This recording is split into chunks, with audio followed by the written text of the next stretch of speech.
Raised my sister's son for 25 years, then her daughter destroyed his car after I refused to buy her one. 25 years ago, my life changed in a way I never expected. My sister, barely 19, left her newborn son on my doorstep with a note saying she couldn't handle being a mother. I was 27, single, and working a steady job as a warehouse manager. The baby was wrapped in a thin blanket, crying in a car seat. I stood there, staring at him, knowing I had no experience with kids. My sister was gone by the time I found him, no phone call, no explanation beyond the scribbled note. I brought him inside, set the car seat on my kitchen table, and called my parents. They said they couldn't take him. They were too old, too tired. My aunts and uncles said the same. Nobody wanted the responsibility. I looked at the baby, his tiny hands clenched, and decided I couldn't let him go to foster care. I didn't know what I was doing, but I knew I had to step up. I took him to the hospital to make sure he was healthy, got him formula, and spent that first night on the couch with him sleeping in a makeshift crib made from a laundry basket. The next day, I started the process to legally take him in. I registered him as my dependent, found a daycare that accepted infants, and bought what I could afford: diapers, bottles, a second-hand crib. My apartment wasn't big, just a one-bedroom, but I made space. I named him Ethan, the name my sister had written in her note. That was the beginning of me raising Ethan as my own son. Raising Ethan was the hardest thing I've ever done, but it was worth every second. I was a single guy in my late 20s, no clue about parenting, and suddenly I had a baby who needed everything. My job at the warehouse paid enough to cover rent and bills, but adding daycare, formula, and clothes stretched me thin. I learned to budget, cutting out anything that wasn't essential. Nights were long. Ethan had colic for months, and I'd walk him around the apartment for hours to calm him. I got used to sleeping in short bursts. As he grew, things got easier but never easy. Toddler tantrums, school projects, soccer games, I was there for all of it. I took night classes to get a better job, eventually landing a supervisor role that gave us more stability. Ethan was a good kid, curious and kind, but he had his struggles. Kids at school sometimes asked why he didn't have a mom, and I'd explain as best I could that I was his dad. End of story. My sister never reached out, not once. I didn't ask her for money or help. I figured she'd made her choice. I taught Ethan to work hard, respect others, and stay honest. By the time he was in high school, he was getting good grades and talking about college. I saved what I could for his tuition, even if it meant skipping vacations or new clothes for myself. He called me Dad, and I called him my son. That was our life, and I wouldn't trade it. My sister stayed out of our lives for years after leaving Ethan with me. I heard through family she moved across the country, got married, and had another kid, a daughter named Chloe. She raised Chloe but never mentioned Ethan to her. I didn't push for contact. I was focused on Ethan, and my sister's absence felt like her choice to stay gone. Ethan grew into a solid young man. He graduated high school, got a scholarship to a local college, and studied engineering. He worked part-time at a hardware store, saved his money, and bought a used car he was proud of. He was respectful, always helping around the house, and we'd talk about his plans over dinner. Meanwhile, I kept my distance from Chloe.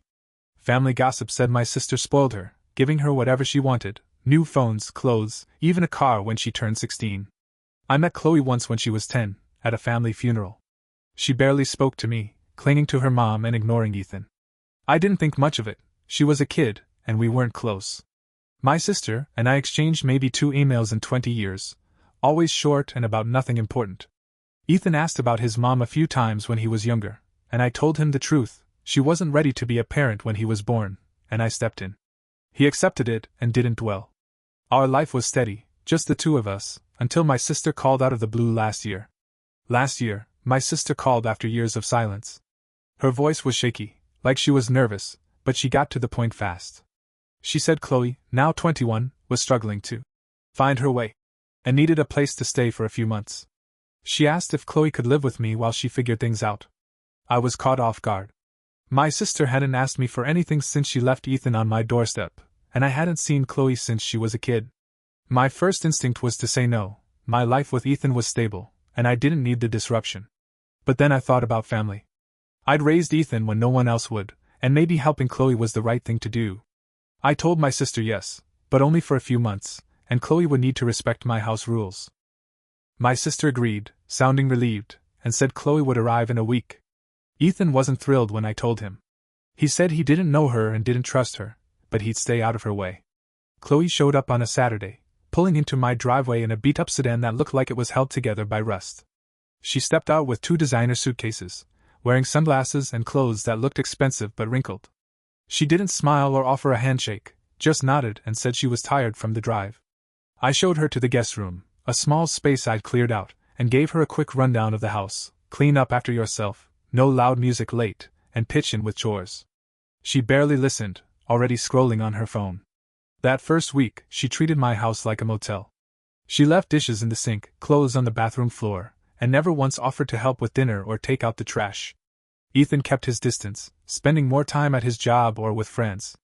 I noticed Chloe's attitude right away. She'd make comments about my furniture being old, or the neighborhood being boring. I let it slide, thinking she was just adjusting, but it grated on me.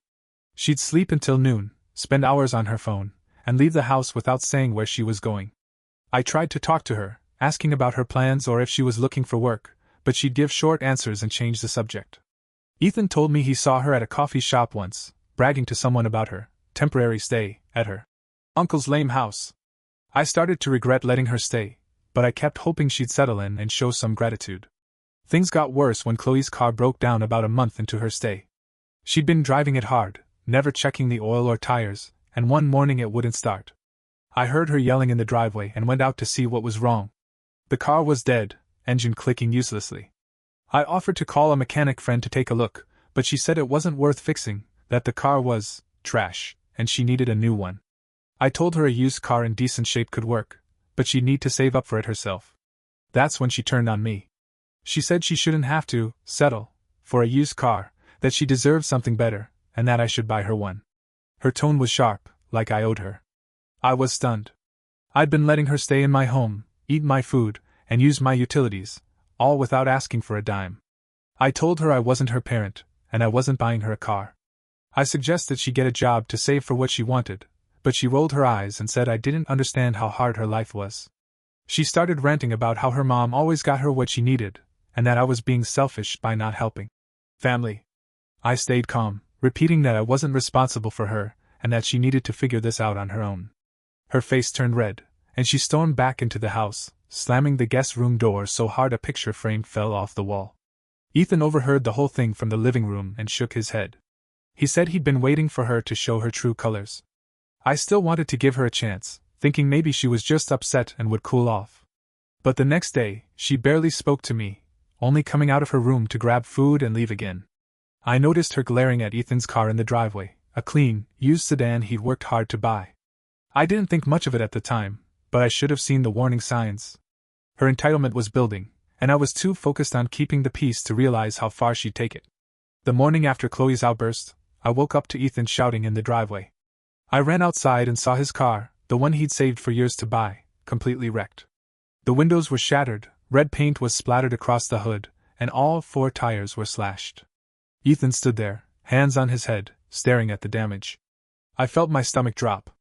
The car wasn't just a vehicle, it was a symbol of his hard work, his independence. I walked around it, taking in the extent of the destruction: glass on the ground, paint dripping onto the pavement, deep scratches on the doors.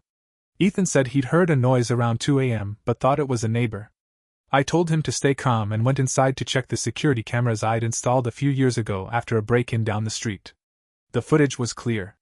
Chloe, in the same clothes she'd worn the day before, was swinging a bat at the windows, pouring paint from a can, and stabbing the tires with a knife. Her face was visible, lit by the streetlight, and she didn't try to hide. She looked furious, moving with purpose, like she wanted to make sure every part of the car was ruined. I saved the video to a USB drive and called the police. 2 officers arrived within an hour, watched the footage, and took photos of the damage. They asked if I knew the person responsible, and I explained Chloe was my niece, staying with me temporarily. Ethan stayed quiet, but I could see the anger in his eyes. The officers said they'd file a report and track Chloe down, since she wasn't at the house. I gave them her phone number and the address she'd listed as her mom's. Later that day, I called a tow truck to take Ethan's car to a shop for an estimate.